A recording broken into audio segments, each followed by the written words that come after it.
E Wagner, vendo o seu Instagram, eu percebo que realmente o seu gosto por leitura é bem requintado, né? Você citou aí o caso da poesia, que você gosta também, o Dante. E assim, a gente percebe que você é um leitor amante da literatura clássica, né? Hoje está muito na moda, inclusive é até best-seller. Se você for entrar em qualquer livraria, você vai ver esse tipo de livro sempre lá nas primeiras prateleiras. E também não só isso, mas se você for entrar no site da Amazon, da Americanas, entre outras, sempre vai ter esses livros na ponta. Os mais vendidos, aquela coisa toda, levando esse rótulo de best-seller. E assim, esses livros do qual eu estou me referindo são os de autoajuda. E eu queria saber da sua opinião com relação a esse tipo de leitura, né? O que você acha, se é conveniente ou não, porque geralmente as pessoas que interagem mais, se identificam mais com leituras clássicas, geralmente têm críticas em relação a esse gênero literário.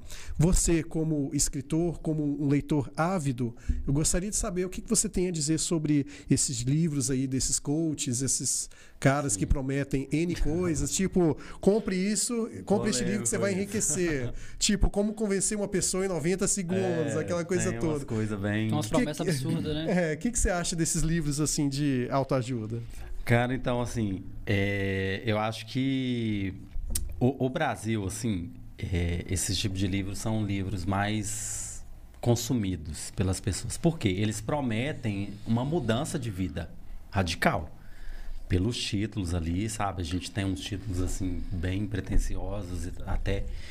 E, assim, há os leitores que são do ramo da ficção e os leitores mais voltados para esse nicho da autoajuda. As pessoas que chegam até mim me pedindo, assim, uma dica de livro, eles nunca pedem ficção. É sempre autoajuda. Ou de educação financeira, ou desenvolvimento pessoal em outra área e tal, mas nunca ficção. E eu sou leitor de ficção e eu vou falar por quê. Eu penso que todo livro tem, todo assim, entre aspas, né? Tem ali o seu valor, né? Os livros, eles vão agregar alguma coisa na nossa vida. Só que eu penso que ainda há um véu por trás do olhar das pessoas em relação aos livros de ficção. Porque a literatura, ela é uma arte.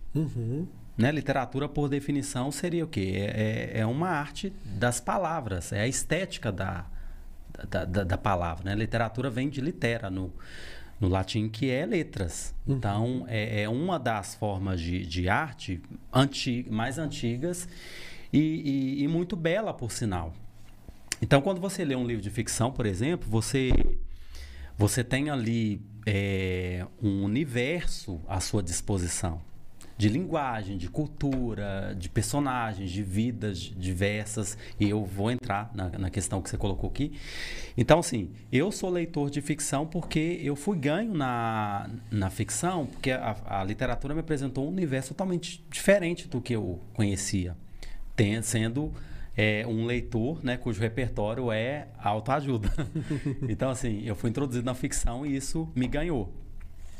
E eu vejo que há um véu. Muitas pessoas não sabem o que é literatura, muitos leitores, né, que leem só livros não ficcionais, eles ainda não experimentaram esse universo, que vai agregar em muito na construção do indivíduo. Muito. Quando eu falo, muito mesmo. E quando as pessoas me pedem dicas de livros, elas pedem dicas de livros de autoajuda, que eu não leio muito hoje. Olha que contradição, né? Mas, assim, eu penso que muito do que é oferecido hoje é algo, assim, que tem aquela intenção de melhorar ou de resolver uma questão, assim, muito rápido. E é por isso que é muito consumido, é um nicho muito consumido.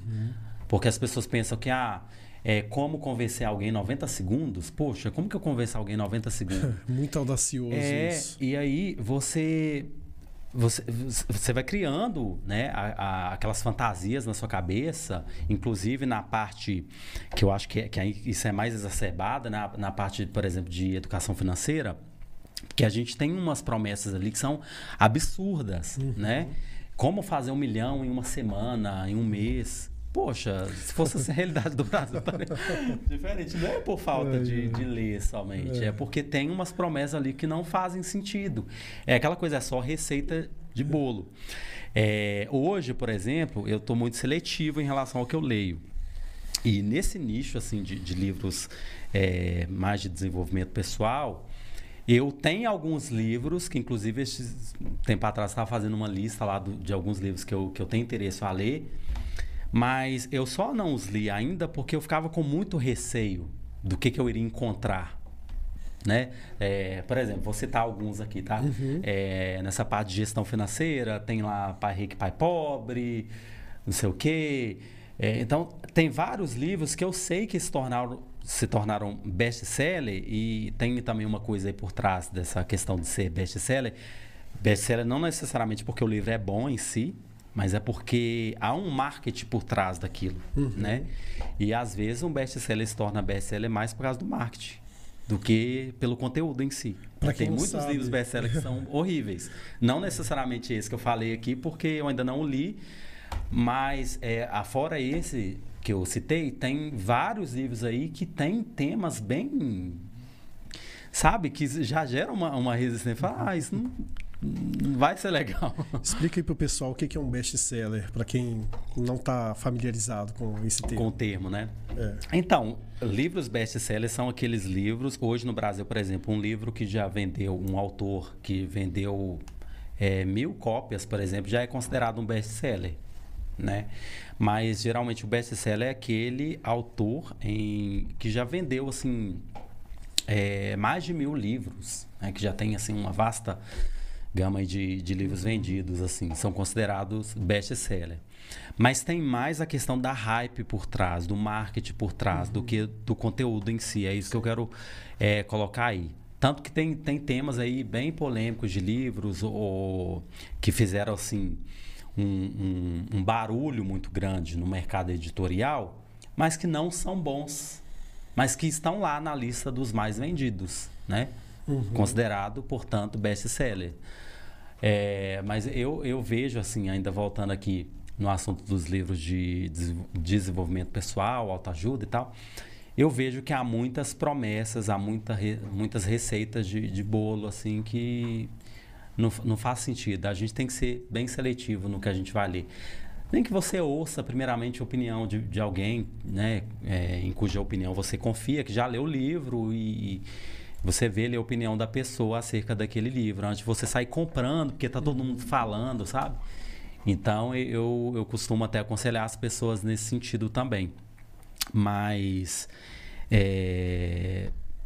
hoje é fato, né? O Brasil ele consome mais livros de desenvolvimento pessoal, porque não sei se é uma esperança em solucionar problemas rápido demais e tal. Ou aquela crença de que as coisas podem ser resolvidas de maneira fácil, né? Simples.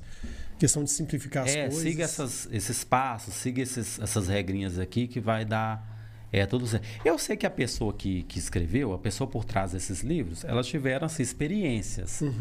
Gente, mas não posso usar as coisas como regra para tudo, régua para tudo, sabe? Às vezes o que deu certo para você pode não dar para mim, né? Talvez possa dar parcialmente para uma outra pessoa, mas você ter a pretensão de afirmar que aquilo vai dar certo para você, já que deu para mim, isso eu acho sem cabimento algum. Exatamente. E não só nessa parte da literatura em si, como também na produção de conteúdos, né? A gente vê muito coach aí que quer ensinar as coisas, falar, você só tá pobre porque você é preguiçoso, porque você não acorda 4 da manhã como se fosse... e não vai dormir meia-noite, como se fosse fácil.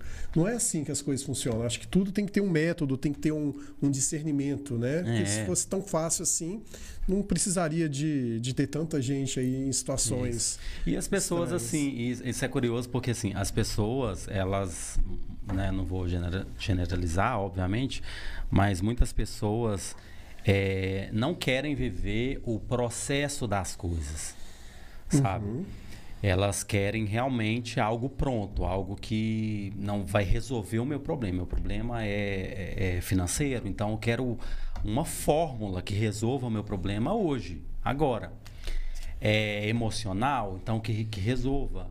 Como lidar com, sei lá, hoje tem tanta coisa, tem tantos gestores, tem tantos coaches assim, e para nichos diversificados aqui. E cada um promete algo, sabe? E eu acho que o público, a audiência, está muito carente de alguém que venha falar para elas, dar dicas rápidas, assim, que vai resolver agora. Eu acho que é uma dependência de líderes que, sim. querendo ou não, o brasileiro parece que não consegue ter essa questão da autorresponsabilidade. Não digo só brasileiro, mas as pessoas de modo geral. Parece que elas sempre querem e se espelhar em alguém e não querem tomar as rédeas da sua própria vida. Eu acho que isso acaba criando essa falsa ilusão de que sempre vai ter alguém que vai me guiar no caminho das pedras. Mas não é assim. As pessoas têm que ter uma autorresponsabilidade. E com as próprias experiências, né? Porque é muito individual. É uma coisa muito, muito única, assim, de cada pessoa, né? E a gente vê isso muito também em relação aos livros, de buscar, um problema é X, eu vou lá buscar um livro que trate disso e que resolva o meu problema. E não, o autor ali, ele vai só compartilhar uma experiência dele e vai colocar alguma coisa e outra ali, mas você vai viver a sua experiência.